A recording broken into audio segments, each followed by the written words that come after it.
Saudara-saudari, adik-adik, Bapak Ibu, para sahabat Tuhan Yesus di Paroki Santo Yosef Mentari dan di Stasi Santo Tomas Siagan, juga para sahabat Tuhan Yesus dimanapun Anda berada, berkah dalam, salam semangat, sehat selalu, tetap bahagia, dan senantiasa bertekun di dalam perbuatan-perbuatan baik. Kembali marilah kita belajar ilmu sejati pada hari Jumat tanggal 21 Oktober tahun 2022, hari biasa pekan ke-29. Kita mengawali belajar ilmu sejati kita dengan berdoa dalam nama Bapa, Putra, dan Roh Kudus. Amin. Allah Bapa yang kekal dan kuasa, Engkau mengendaki agar kami semua selamat. Semoga kami selalu waspada dan siap sedia menyambut kedatangan kerajaan-Mu dengan tetap bertekun pada tugas dan panggilan kami masing-masing. Dengan pengantaran Tuhan kami Yesus Kristus Putra-Mu yang hidup dan berkuasa bersama Dikau dalam persatuan Roh Kudus Allah sepanjang segala masa. Amin. Para sahabat Tuhan Yesus terkasih, kita akan belajar ilmu sejati dari Injil Yesus Kristus menurut Lukas bab 12 ayat 54 sampai dengan 59. Pada suatu ketika Yesus bersabda kepada orang banyak, "Apabila kalian melihat awan naik di sebelah barat, segera kalian berkata akan datang hujan."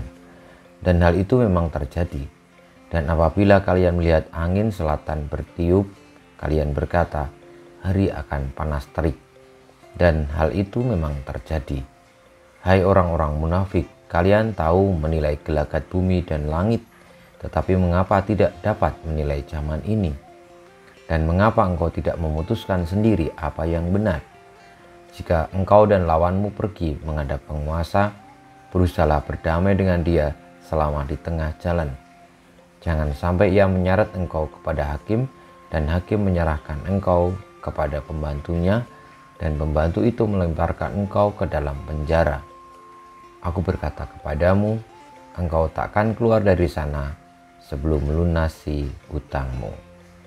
Demikianlah sabda Tuhan, terpujilah Kristus.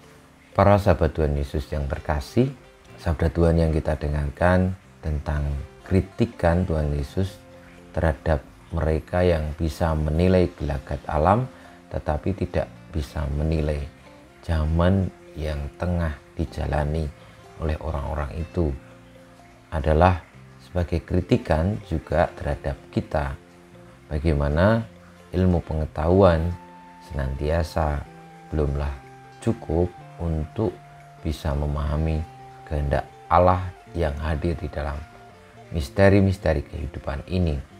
Kalau kita mengandalkan otak saja, mungkin secara logika, secara nalar ilmu pengetahuan, memang demikian adanya kita menjadi orang-orang yang cemerlang.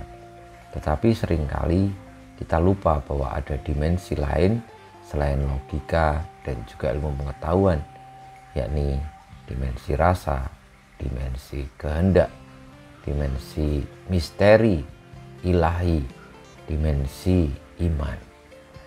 Saudara-saudari yang terkasih, semoga kita tidak berlaku menjadi orang-orang yang munafik, yang hanya mengandalkan diri sendiri, meski kita tahu bahwa ada hal yang lebih besar di luar diri kita, yakni kekuatan Sang Pencipta, Allah semesta alam.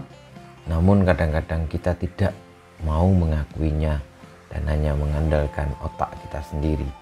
Semoga kita tidak demikian, tetapi menyelaraskan kemampuan pikiran kita dengan kehendak Allah.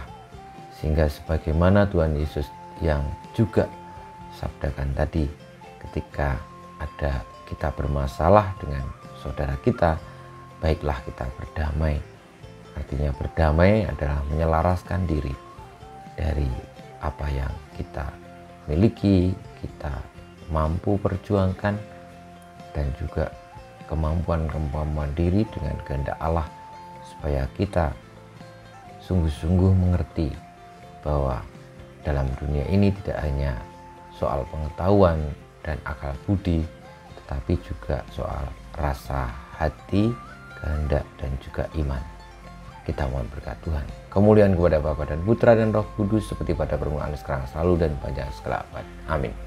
Ya Yesus, jadikanlah hati kami seperti hati-Mu. Tuhan bersamamu dan bersama rohmu, kita semua hidup kita, perjuangan kita untuk senantiasa bijaksana, senantiasa taat kepada Allah, dibimbing, dilindungi, diberkati oleh Allah yang Maha Kuasa, Bapa, Putra, dan Roh Kudus. Amin.